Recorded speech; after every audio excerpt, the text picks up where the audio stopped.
الله أكبر الله أكبر الله أكبر. إن الحمد لله نحمده ونستعينه ونستغفره ونعوذ بالله من شرور أنفسنا ومن سيئات أعمالنا.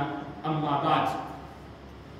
الرابع, kitu cha nne ambacho kitu hichi pia ni msingi wa amani katika mji husika, na mji nao kusudia hata familia. Baba, hujawahi kukaa, wewe ndio kiongozi, hujawahi kukaa na familia yako. Wewe kazi yako unayojua tu nini? Ni kuleta matunda watoto wale. Kazi yako unayojua tu ni kuingia ndani na kuangalia watoto anayeumwa yuko apeleke hospitali. Au haujawahi kukaa na watoto uambie kuhusiana na swala la dini? Mmeswali? Haujawahi kumuuliza mpaka mke, mtu hajui kama mke wake ana miaka mingapi hajawahi kuswali. Kitu cha nne na cha mwisho akasema wanisau, wanawake wa mji husika tunaozungumzia sisi, masturatun, wamevaa stara, la yatabarrajna tabarruj aljahiliyah alula. Wanawake hawa kama wanawake wa kijinga waliopita, hawatokitoki majumbani kama wanawake wa kijinga waliopita. Ndugu zangu Waislamu, anisau masturat, wanawake wetu wanajistiri kwa kiwango kipi? Wanayavaa yanatoa kisheria kwa kiasi gani? Sheikh Al-Albani Allahu yarhamhu anazungumza katika kitabu chake Libasul Mar'at Al-Muslima, anatoa masharti ya mwanamke ambaye amevaa stara. Ni mwanamke wa aina gani? Akasema laha 8 shurut. Stara ya mwanamke, vazi la mwanamke lina masharti 8. Lisitoke katika haya masharti.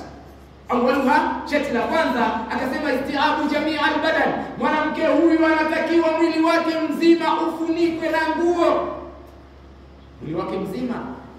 Sasa hivi wanawake wanavaa nguo fupi, zinaonyesha miguu yao. Kuvaa kwao nguo fupi wanamalizia na soksi. Soksi zinaitwa stara siku hizi, na soksi hazipo kwenye stara. Soksi ni pambo na kuonekana kwake ni haramu. Kuonekana soksi mwanamke amevaa ni haramu kwa sababu ni pambo linaonekana. Istiabu jamii al-badan, soksi inafunika, haifuniki miguu, inafunika ngozi ya miguu. Soksi inafunika ngozi ya miguu, lakini mguu unaonekana. Kwa hiyo vazi la mwanamke linatakiwa istiabu jamii al-badan, lifunike mwili mzima. Wanachuoni wanaenda na msimamo Ibn Abbas Allahu yarda katika akitafsiri aya 31 surati Nur, amezungumza maneno makali sana. Anasema lau Allah tabaraka wa taala asingeona shida wanawake hawa kuona njia, angewafunika na macho yote. Kwa msimamo Ibn Abbas, mwanamke anatakiwa afunike ache jicho moja tu kwa ajili ya kuona njia. Ndugu zangu Waislamu, hili swala sio dogo, na ndio maana tunapata matatizo katika miji yetu, na ndio maana balaa yanayotukuta tunayataka sisi. Ama shati la pili akasema alla yakuna zinata fi nafsiha, vazi alilolivaa yule mwanamke lisiwe pambo lenyewe kama lenyewe.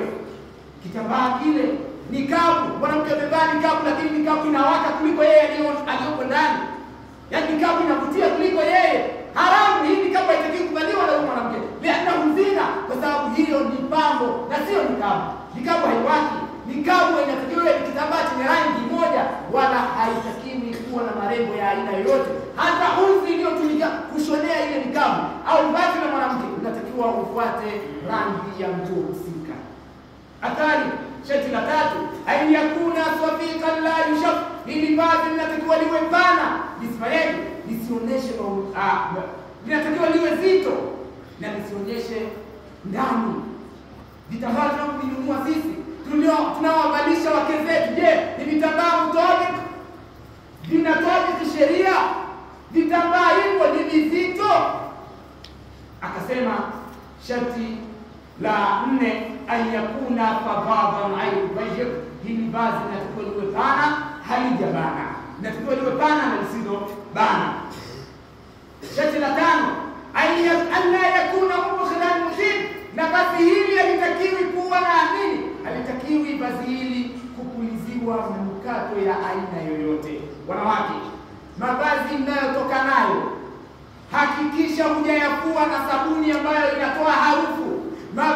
Mafuta unayopaka kwa ajili ya kutoka, hakikisha hujatoka na mafuta ambayo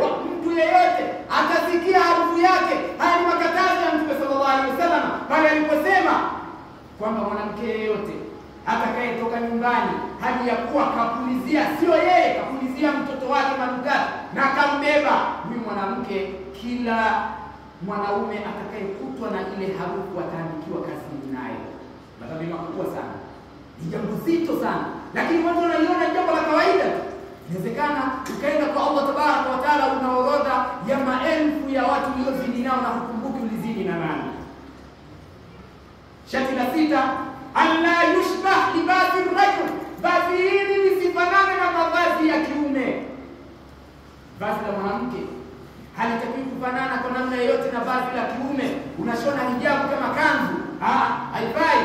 Haitakiwi kama wanaume wanavaa mfumo huo wa mavazi, basi wanawake wa sehemu husika wasivae aina ya mavazi, hata kama ilikuwa na mashati yaliyopita.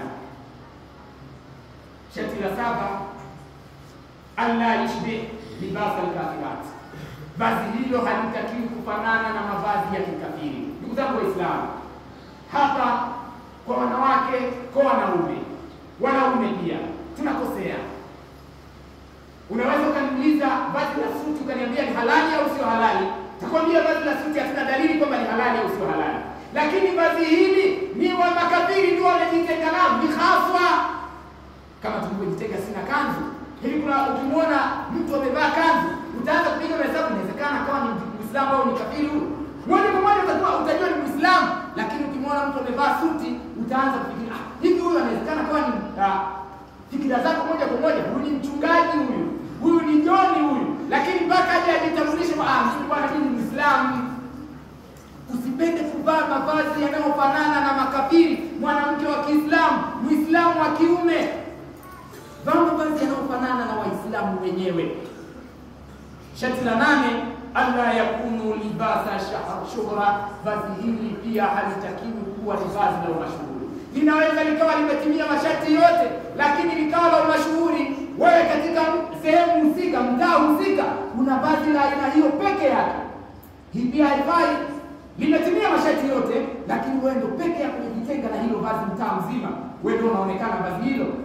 Hili vazi halifai, linatoka kwenye sifa ya hijabu. Kwa hiyo mwanamke tunasema kwamba amejistiri baada ya kutimiza haya masharti 8 ya vazi lake. Na hii ukumbuke kwamba tunazungumzia ni mwanamke anapotoka mlangoni kwake. Ndani kwake mwanamke sio lazima hata kukaa uchi na juzu.